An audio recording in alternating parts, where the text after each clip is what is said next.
गजा में मिठाइयां बंट रही हैं, बल्कि गजा से लेकर लेबनान तक मिठाइयां बंट रही हैं। गजा का गद्दार जो मारा गया है, इस्राइल का एजेंट मारा गया है। जी हां, ये तस्वीर इस वक्त खेल खत्म या क्रॉस के निशान के साथ गजा में घुमाई जा रही है, बाकायदा मिठाइयों के साथ। कौन है ये शख्स जिसकी मौत से फिलिस्तीन भर में खुशियां आई हैं? तो सुनिए, ये है यासिर अबू शबाब। एक वक्त में इसकी गजा में तूती बोलती थी, हमास से मुकाबला करने चला था, लेकिन आरोप लगता है कि इसे इस्राइल ने तैयार किया था हमास के खिलाफ। वहां इसे लोग नेतन्याहू का आदमी कहते थे। खबर आ रही है कि गजा में पॉपुलर फोर्सेस नाम के ग्रुप का चीफ यासिर अबू शबाब अपने ही लोगों के जरिए पीट पीट कर मार डाला गया है। इस्राइल ने खुद इस बात की पुष्टि की है। कहा जा रहा है कि उसके लोगों का इस्राइल के साथ खुफिया तरीके से उसका सहयोग करना पसंद नहीं था, इसलिए झगड़ा हुआ और उसके ही लोगों ने उसे मार मार के बुरी तरह जख्मी कर दिया। मीडिया रिपोर्ट बता रही है कि घायल हालत में उसे इस्राइल के सोराका अस्पताल ले जाया गया, जहां अबू शबाब की मौत हो गई। हालांकि इस्राइल इस बात से इनकार कर रहा है कि उसके किसी भी हॉस्पिटल में इस नाम का शख्स भर्ती था, लेकिन अबू शबाब की मौत इस्राइल के लिए एक बहुत बड़ा झटका मानी जा रही है। यासिर अबू शबाब साउथ गजा के रफा इलाके में एक बेदुइन कबीले का मुखिया था। ये इलाका अभी इस्राइल के कब्जे में है। वो हमास के खिलाफ बने कई छोटे गुटों में सबसे ताकतवर नेता था। आरोप लगता है कि इन्हें इस्राइल ने हमास के विकल्प के रूप में तैयार किया है, वही इन्हें फंड करता है और हथियार वगैरह देता है।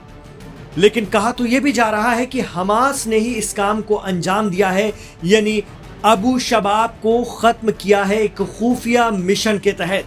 पिछले 1.5 माह पहले हमास ने बीच सड़क में जिन लोगों को गद्दार कहकर मौत के घाट उतार दिया था, कहा जाता है कि वो लोग भी अबू शबाब के आदमी थे, जो हमास के खिलाफ मुखबिरी करते थे और इस्राइल की मदद करते थे।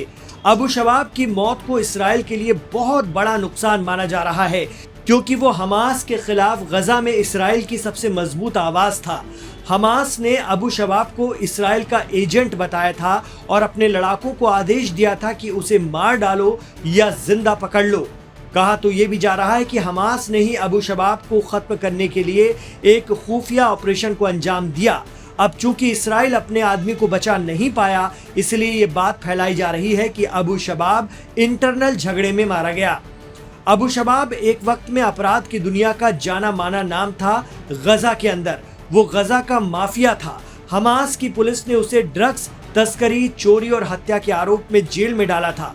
इस्राइल हमास जंग के दौरान इस्राइली हवाई हमलों का फायदा उठाकर वो जेल से भाग गया और इस्राइल पहुंचकर उसकी ही मदद से गजा में 2024-25 में पॉपुलर फोर्सेस नाम का एक ग्रुप बना लिया, जिसमें 100 से 300 लड़ाके थे, जबकि कुछ मीडिया रिपोर्ट कहती हैं कि उसके पास 1000 लड़ाके थे।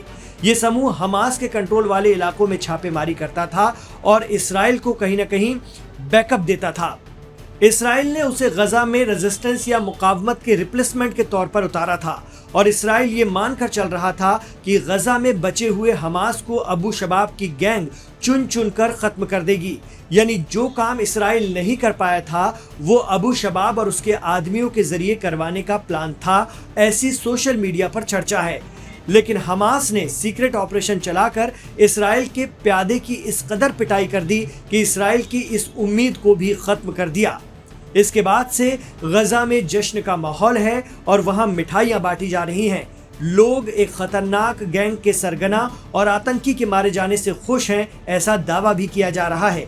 गौरतलब है कि इस वक्त गजा में हमास और इस्राइल के बीच सीज फायर है, लेकिन दोनों की सीमा रेखा, जिसे येलो लाइन माना गया है, उसके दूसरी तरफ अबू शबाब की गैंग एक्टिव थी। यही वजह थी कि हमास ने यासिर अबू शबाब को टारगेट पर रखा हुआ था। अब इस्राइल भले ही अपना पल्ला झाड़ रहा है, लेकिन चर्चा यही है कि इस्राइल को इस बार हमास के हाथों मुंह की खानी पड़ी है।